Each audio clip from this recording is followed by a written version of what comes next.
It began as a holiday. Eager to escape a bright future on the Great Plains, Arthur Howitzer Jr. transformed the series of travelogue columns into the French Dispatch, a factual weekly report on the subjects of world politics, the arts, high and low, and diverse stories of human interest. You don't think it's almost too seedy this time? No, I don't. For decent people. It's supposed to be charming. He assembled a team of the best expatriate journalists of his time: Berenson, Sazerac, Kremens, Roebuck Wright. These were his people. Just try to make it sound like you wrote it that way on purpose. We take as the subject of tonight's lecture Mr. Moses Rosenthaler, certainly the loudest artistic voice of his rowdy generation. Simone Naked Cell Block J Hobby Room. I want to buy it. It's not for sale. Yes, it is.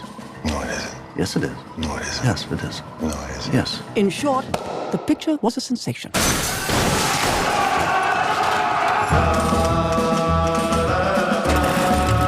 The kids did this. Obliterated 1,000 years of Republican authority in less than a fortnight. What do they want? Freedom. Full stop. I'm naked, Mrs. Kremens. I can see that. Lieutenant Nescaffier is the great exemplar of the mode of cuisine known as police cooking. The aromas of the kitchen cast a spell, which was to be mortally broken. As you know by now, we have kidnapped your son. Oh, shut up.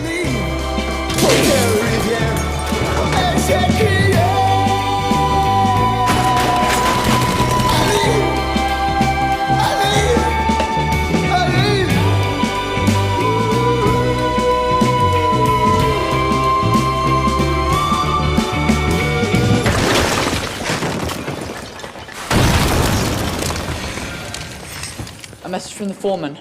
1 hour to press. You're fired. Really? Don't cry in my office.